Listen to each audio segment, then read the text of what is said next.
ವೈವಿಧ್ಯಮಯ ಜೀವನವನ್ನು ಮೃತವಾಗಿಟ್ಟವರು. ತ್ರಿವೀರ ದಾಸೋಹದಲ್ಲಿ ತಮ್ಮನ್ನು ತಾವು ಅರ್ಪಿಸಿಕೊಂಡವರು. ಶಿಕ್ಷಣದಂತಹ ಪವಿತ್ರ ರಂಗದಲ್ಲಿ ಇವರು ಸಾಧಿಸಿದ್ದು ಅಸಾಮಾನ್ಯವಾದದ್ದು.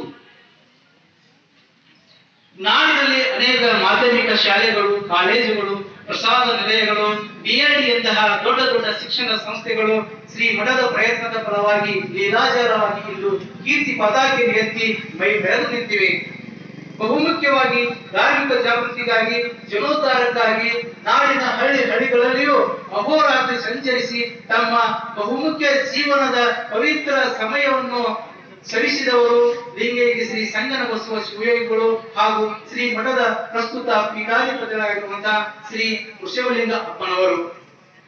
ಉತ್ತರ ಕರ್ನಾಟಕ ಹಾಗೂ ದಕ್ಷಿಣ ಮಹಾರಾಷ್ಟ್ರದಾದ್ಯಂತ ಸುಮಾರು ಸಾವಿರಾರು ಪ್ರವಚನಗಳನ್ನು, ಅಮೃತಧಾರೆಗಳನ್ನು ಕೈಯುವುದರ ಮೂಲಕ ಸಮಸ್ತ ಭಕ್ತ ಸಮೂಹವನ್ನು ಉಳಿತಗೊಳಿಸಿದರು.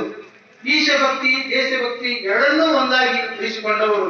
ತಮ್ಮ ಪ್ರವಚನಗಳಿಂದ ಬಂದ ಸಕಲ ವಿವಿಧ ಸಂಪನ್ನಗಳನ್ನೆಲ್ಲ ಅದೇ ಗ್ರಾಮ ಪಟ್ಟಣಗಳಲ್ಲಿ ವಿನಿಯೋಗಿಸುತ್ತಾ ತಮ್ಮ ಶ್ರೀಮಠದ ವತಿಯಿಂದಲೂ ವಿಶೇಷ ದೇಣಿಗೆಯನ್ನು ನೀಡುತ್ತಾ ವಿದ್ಯಾರ್ಥಿಗಳೇ ದೇವರು, ಶಿಕ್ಷಣವೇ ಜೀವನ, ಜೀವನವೇ ಶಿಕ್ಷಣ ಎಂಬ ಸಂದೇಶದೊಂದಿಗೆ ಅನೇಕ ಕುಗ್ರಾಮಗಳಲ್ಲಿ ಅಪಾರ ಪ್ರಮಾಣದ ಶಿಕ್ಷಣ ಸಂಸ್ಥೆಗಳನ್ನು, ಉಚಿತ ಪ್ರಸಾದ ನಿಲಯಗಳನ್ನು ಸ್ಥಾಪಿಸಿದರು.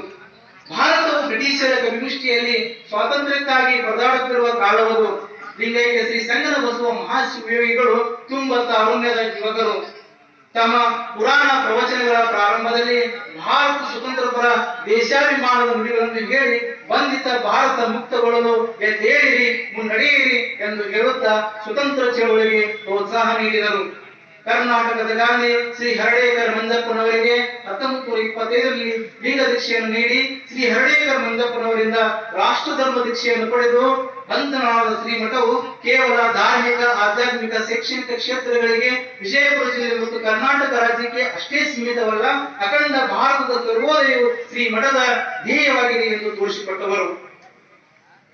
ವಿಜಯಪುರ ನಗರದಲ್ಲಿ 777 ಅಮರ ಗಣಗಳನ್ನು ಸ್ಥಾಪಿಸಿ ಜಗತ್ತಿನಲ್ಲಿರುವ